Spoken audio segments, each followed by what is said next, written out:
Nandito ako sa labas. Hintayin ko yung alaga ko. Ang ganda ng ilaw. Ayan. Ang ganda ng ilaw. Kainan ko restaurant ko eh. Hintayin ko yung alaga ko.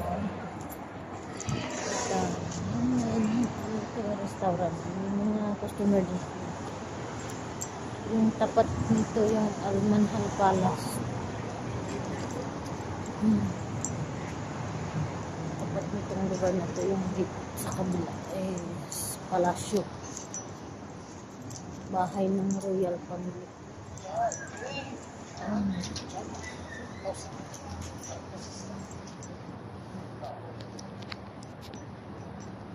Kaya maghintay sa para madali yung makita. Ganda yung ilaw nila eh. Ang araw ng Pasko na.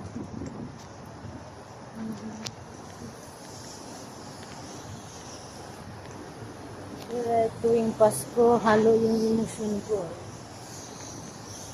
Masaya at malungkot. Kasi masaya dahil birthday ng Jesus Christ, yung taga Lord and Savior. Kaya ako masaya, malungkot, dahil namimiss ko yung tatay ko. Pasko kasi namatay yung tatay ko, December 25 mismo. 1982. Parang 42 years na ngayon. Kaya tuwing Pasko, naalala ko yung tatay ko dahil yun yung anniversary ng pagkamatay niya.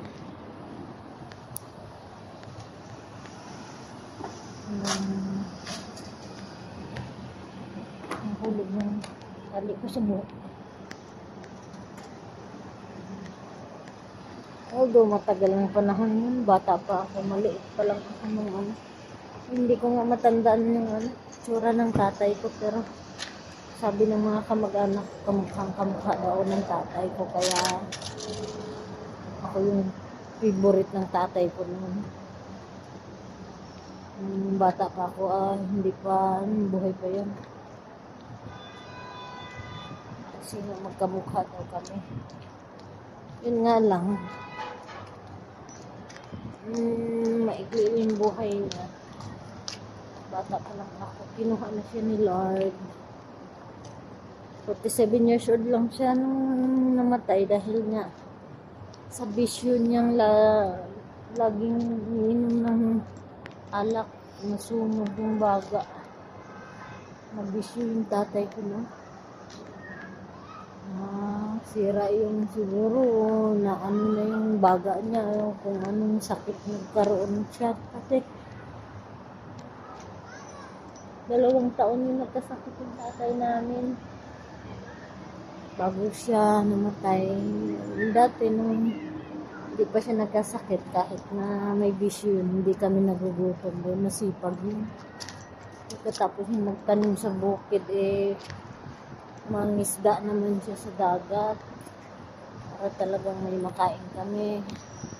Nga lang, nagsusugal, naglalasing, kaya nanay ko problemado din sa kanya. Tapos marami kami nagkapatid, maliliit pa lang kami nung namatay siya. May mga lupa sila noon, minana din sa lolo't lolo ko. Isang la nila, nung namatay yung tatay ko, wala namang pera pang tubos nanay ko. Kaya nawala yung mga niyugan, mga lupain. Hindi na natubos dahil wala naman kaming perang pagtubos. Maliliit pa lang kami magkapatid nun. Yung panganay lang namin ng 16 years old, napilitang trabaho sa construction yung pinakakuya namin para makatulong sa nanay namin na buhayin kami. Dahil ang nanay ko, wala namang alam trabaho. Alam lang niya yung mag-alaga sa amin. Kaya talagang nawala yung tatay namin. Hindi niya alam paano kami buhayin. Sa awa ng Diyos, nakasurvive naman kami. Kay God bless God. Hinihintay ko yung alaga ko dito sa ano. Ito, nalagpasan ko na yung edad ng tatay ko. Salamat sa Diyos. Sana bigyan ako ni Lord ng mahabang buhay, umabot sa 85 to 90 years old. Ang ma-enjoy ko naman yung buhay ko.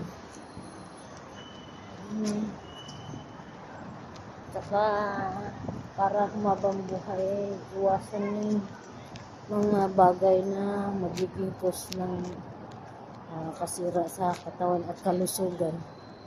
Yun lang guys, ilang araw na lang, Pasko na.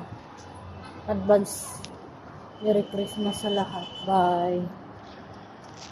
Dito sa baba ng building namin.